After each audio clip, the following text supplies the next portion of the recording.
Alhamdulillah, Alhamdulillahil Malik Dayyan, wassalatu wassalamu ala Sayyidina Muhammadin Sayyidi waladi Adnan, wa ala alihi wa sahbihi wa tabi' ala marri zaman.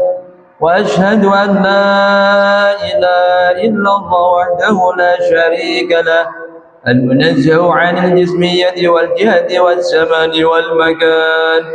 وأشهد أن سيدنا محمدا عبده ورسوله الذين كان خلق القرآن.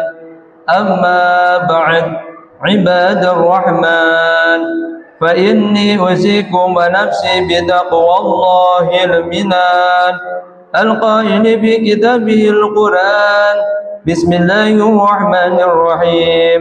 يا أيها الذين آمنوا اتقوا الله حق تقاته ولا تموتن إلا وأنتم مسلمون.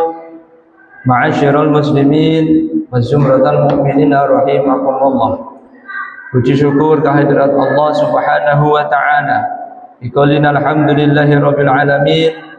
Atas limpahan rahmat, taufik, hidayah dan inayah pada siang hari ini kita bisa menjalankan ibadah salat Jumat berjamaah.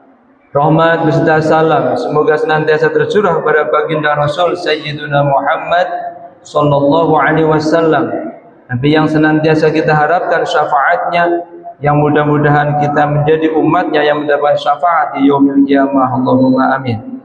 Ma'asyiral muslimin, jamaah Jumat rahimakumullah. Takwa adalah sebaik-baik bekal untuk meraih kebahagiaan abadi di akhirat. Oleh karena itu, khatib mengawali khutbah yang singkat ini dengan wasiat takwa.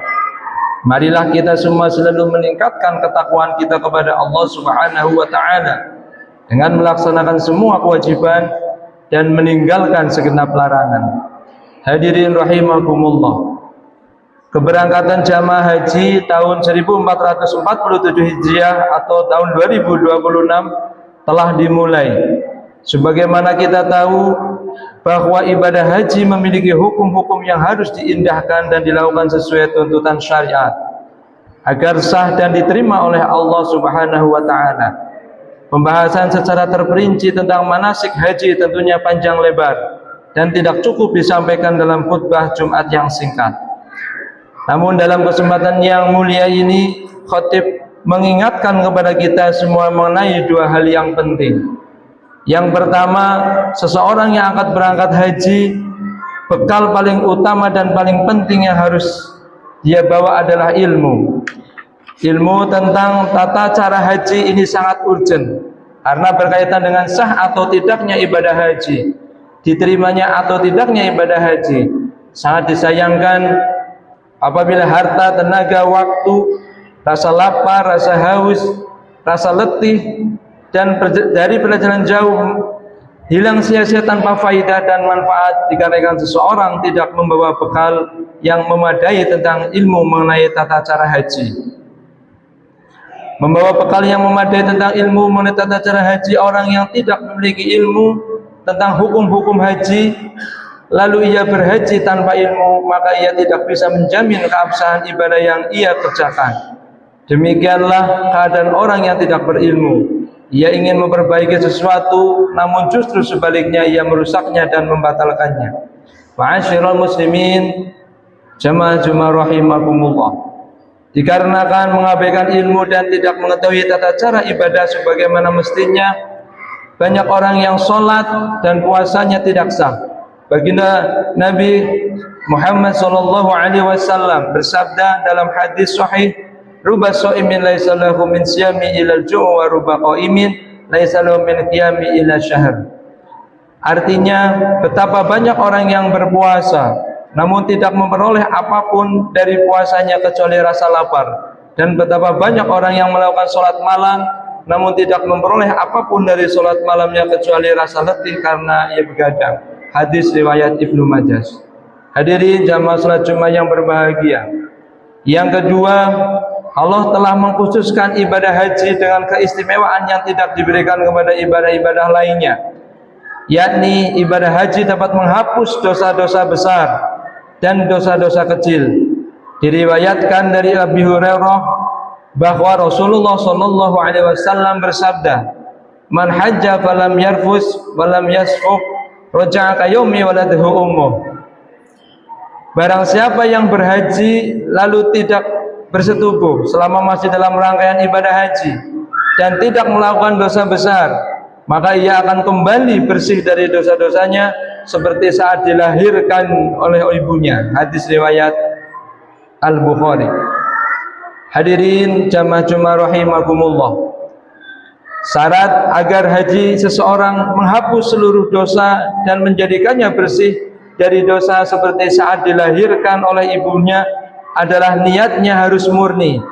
Niatnya harus murni dan ikhlas hanya karena Allah semata, tidak dicampuri dengan tujuan meraih pujian dan kepentingan duniawi. Juga disyaratkan harta yang menjadi bekal hajinya adalah harta yang halal. Demikian pula untuk meraih kemuliaan ini disyaratkan seseorang menjaga dirinya saat beribadah haji dari kefasikan, yakni dosa-dosa besar, dan mencegah dirinya dari bersetubuh selama masih dalam kondisi ihram dalam rangkaian amalan ibadah haji. Ma'asyiral muslimin wa zumratal mu'minina rahimakumullah. Penting juga disampaikan bahwa ampunan dari semua dosa tersebut tidak berarti bahwa orang yang berhaji otomatis terbebas dari sangkutan hak orang lain. Jadi orang yang memiliki tanggungan atau sangkutan hak sesama manusia, maka ia wajib mengembalikan hak itu kepada pemiliknya atau meminta dihalalkan dan dimaafkan oleh pemiliknya.